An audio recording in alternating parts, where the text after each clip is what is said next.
మహాత్మా గాంధీ అంటే బీజేపీ గౌరవం. మహాత్మా గాంధీ పేరు లేనంత మాత్రాన ఆ పథకము గ్రామ రాజ్యము, గ్రామ స్వరాజ్యము, రామ రాజ్యం కోసమే ఈ రోజు రామ్జీ తీసుకొచ్చాము. కాంగ్రెస్ పార్టీకు, టిఆర్ఎస్ పార్టీకు ఆ పథకంలో రామ్ ఉందని వాళ్ళు వ్యతిరేకిస్తున్నారు. ఎందుకంటే వీళ్ళు రాముడికి వ్యతిరేకం, రాముడు గుడిని వ్యతిరేకించారు, అయోధ్యలో గుడిని వ్యతిరేకించారు. కాబట్టి వీళ్ళు ఏర్పడ్డా కూడా ఈ పథకంలో రామ్ ఉందని చెప్పి వ్యతిరేకిస్తున్నారు. మహాత్మా గాంధీ పేరు మీద ఉన్నటువంటి పథకానికి మనం వ్యతిరేకం కాదు. ఆ ఒక పథకాన్ని, ఒక పరిధిని పెంచినాము. ఇంతకుముందు 100 రోజులు ఉంటే ఈ పథకంలో 125 రోజులు మనం పెట్టుకున్నాం. గతంలో కాంగ్రెస్ ప్రభుత్వం 1,00,000 కోట్లు మాత్రమే ఖర్చు పెడితే ఈ రోజు వరకు భారతీయ జనతా పార్టీ ప్రభుత్వం 8 లక్షల కోట్ల రూపాయలు ఖర్చు పెట్టింది ఈరోజు గ్రామీణ ప్రాంతంలో. మహాత్మా గాంధీ మీద మీకు ప్రేమ లేదు. మహాత్మా గాంధీ గారి పేరు ఆ గాంధీ తీసుకొని మీరు తోక కట్టించుకున్నారు, కానీ మీరు గాంధీలు గారు అనే విషయాన్ని రాహుల్ గాంధీకి, సోనియా గాంధీకి చెప్తా ఉన్నాను. దాడి చేస్తారంట. ఇది రాజకీయమేనా? ఇది ప్రజాస్వామ్యమా? బిడ్డ, మీరు కార్యాలయం మీద దాడి చేస్తే మా దాడిని మీరు ఎదుర్కోలేరు. మీరు దాడి చేస్తే మీరు ఎక్కడ ఉంటారో ఒక్కసారి ఆలోచించుకోండి. ఈ రామదొడ్డి ఏదో బీజేపీ కార్యకర్తలు ఏదున్నారో చూస్తూ కూర్చోవడం కాదు. ఎన్నికల్లో కూడా ఇదే వైఖరితోని మీ అధికార దుర్వినియోగం, పోలీసుల దుర్వినియోగం, మీ బలాన్ని, మీ డబ్బుని భారతీయ జనతా పార్టీ అభ్యర్థులను బెదిరించారు. 2 పార్టీలు కూడా, కాంగ్రెస్, బీఆర్ఎస్ పార్టీ 2 పార్టీలు కూడా బీజేపీని గెలవనీయకుండా చేసే ప్రయత్నం చేశారు. కానీ మిత్రులారా, గుర్తుపెట్టుకోవాలి, మనం ఇది కేవలం ప్రారంభం మాత్రమే. గ్రామాల నుంచి బీజేపీ ముందుకు వస్తూ ఉంది. గ్రామాల్లో బీజేపీకి మద్దతు పెరుగుతూ ఉన్నది.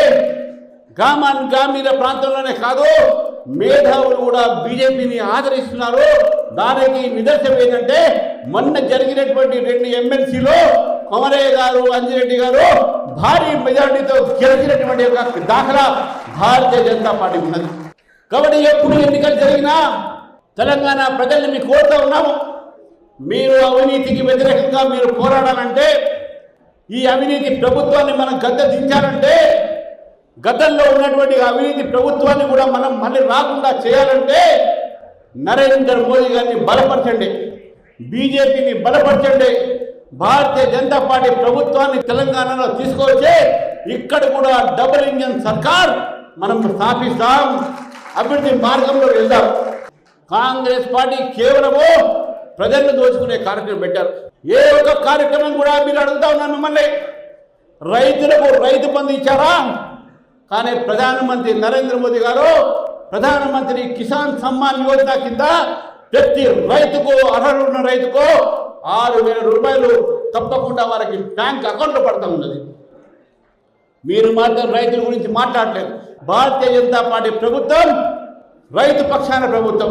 పత్తి రైతు కానీ, ఇటు వరి రైతు కానీ, ఏ రైతు కూడా నష్టం చేయకుండా ఈరోజు భారతీయ జనతా పార్టీ ఫసల్ బీమా యోజన తీసుకొస్తే ఈ ప్రభుత్వం ఎందుకు దాన్ని అమలుపరచట్లేదని చెప్పి అడుగుతా ఉన్నాను. కేంద్ర ప్రభుత్వం తీసుకువచ్చిన అనేక పథకాలని ఈరోజు రాష్ట్ర ప్రభుత్వం మీరు కానేస్తా ఉన్నారు.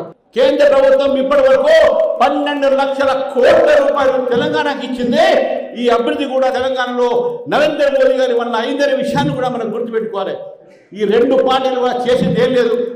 ఒక పార్టీ దోచుకున్నది ఎంట పంచుకోవాలని కొట్లాడుతూ ఉన్నారు, ఇంకో పార్టీ మిగిలింది ఏ విధంగా దోచుకోవాలని చెప్పి వాళ్ళు ఆలోచిస్తూ ఉన్నారు.